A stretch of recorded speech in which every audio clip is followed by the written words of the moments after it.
ছিলেন না, যারা ক্ষমতায় থেকে আমরা বারে বারে বলেছি যে এই সমস্যার সমাধান করে। আপনি সমস্ত ভোট কেড়ে নিচ্ছেন, আপনি জনগণকে ভোট দিতে দেন না, একের পর এক পরপর 3 বার এইরকম করে জোর করে ক্ষমতা নিয়েছেন। সব মানে যে এক মাঘে শীত যায় না, তেমনি কয়েকবার ভোটে জিতে যদি মনে করেন যে চিরজীবনের জন্য জিতে গেছেন, সেটা হবে না। পরাজয় আপনাকে এক সময় মানতেই হবে। জনগণ জাগবে এবং আপনার বিরুদ্ধে তারা লড়াই করবে। সেই লড়াই করেছে বলে এবং জিতেছে। আমরা সেই মানুষকে বলি, এত বড় বিজয় যখন অর্জন করেছি, শেখ হাসিনাকে পরাজিত করতে পেরেছি, তখন আমরা ওই লড়াইও জিততে পারবো, যেই লড়াই আমাদেরকে একটা সুন্দর দেশ উপহার দিতে পারে। সমস্ত মানুষের চিকিৎসার ব্যবস্থা করা যাবে, যেই মানুষের চিকিৎসা করবার ক্ষমতা নাই, যার ডাক্তারের ফি দেওয়ার ক্ষমতা নাই।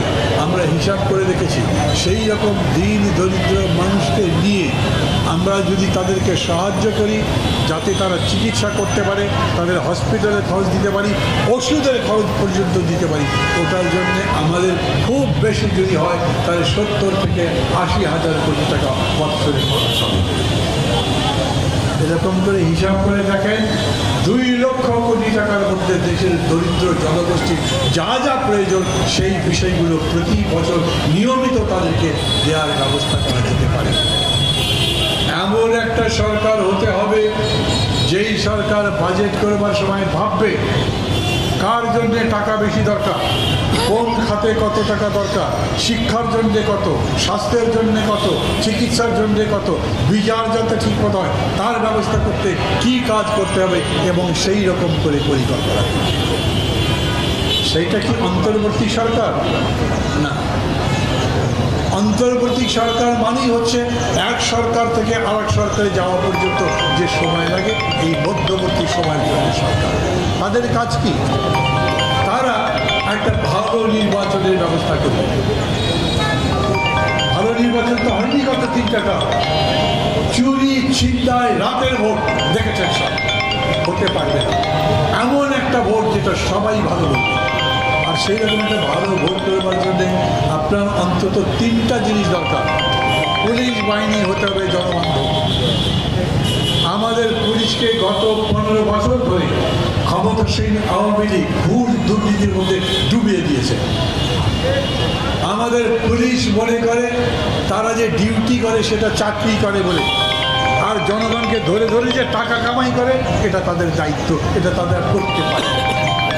কিন্তু আমরা বলতে চাই না, আমরা পুলিশ বলেন সরকারি চাকরি যে যেখানে আছে তাদের সেই ধরনের ব্যবস্থা করব যাতে তার ঘুষ খেতে না হয়। কিন্তু তারপরে যদি ঘুষ খায় তাহলে তার শাস্তি হবে।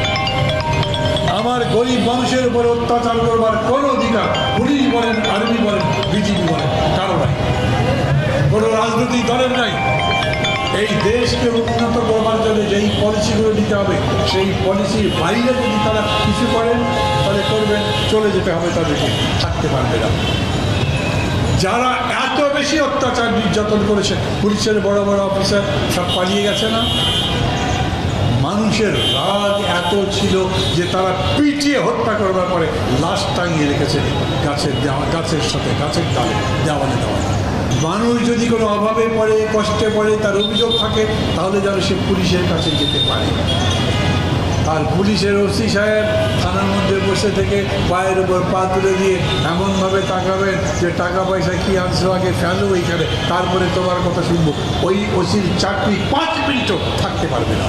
সেই রকম সরকার চাই, সেই রকম সরকার চাই, সেই রকম প্রশাসন চাই। আমি শুধু এটা পুলিশের বেলা বলছি না, একই কথা আমি বলি সরকারি কর্মচারী যারা আছে, তারা যদি জনগণের উপর অত্যাচার করে, আপনি পানির বিল দিয়েছেন, ইলেকট্রিসিটির বিল দিয়েছেন, তারপরেও কেটে দেয়, আপনি যাবার পর আপনার সাথে কথাই বলতে চায় না, ওই রকম অফিসারও চলবে না। এই সব জিনিসগুলো বদলাবার জন্যে আপনার মনটা বদলাতে হবে। কিন্তু সেজন্য আমরা বলি সবার আগে রাজনৈতিক দল এবং দলের নেতারা নিজেদের মনটা বদলান। ওই ধান্দা বাদ দেন, পলিটিক্স করছি মাল কামানোর জন্যে। পলিটিক্স মাল কামানোর রাস্তা নয়। জনগণের উপরে কোনো শক্তি নাই। যত বড় দল হোক, যত মাস্তানদের দল হোক, যত টাকাওয়ালাদের দল হোক, যদি জনগণ বলে আমি তোমার দলকে ভোট দেব না, তাহলে সেই দল কোনো শক্তিশালী দল হতে পারে। মানুষকে বুঝতে হবে কোন দল ভালো। কারো বিরোধী করার জন্য দাঁড়ানি। অন্য কোনো দল যদি বলে হ্যাঁ আমরাও একই কাজ করতে চাই, আমরা তাকে সমর্থন করব। আমরা নিজেদের ঐক্য আরও বাড়াতে চাই, কেন একটা কল্যাণ রাষ্ট্র করবার জন্য। আবার বলি, কল্যাণ রাষ্ট্র মানে কি? যেই রাষ্ট্র জনগণের কল্যাণকেই তার সবচাইতে বড় দায়িত্ব করে পারে। যেই রাষ্ট্র প্রতিনিয়ত তার নীতি যে তৈরি করে, সেই নীতি যেন জনগণের উপকার করে তার চিন্তা করে, যেই রাষ্ট্র দেখতে চায় জনগণকে সবচাইতে বেশি সুখে শান্তিতে রাখা যাবে কীভাবে,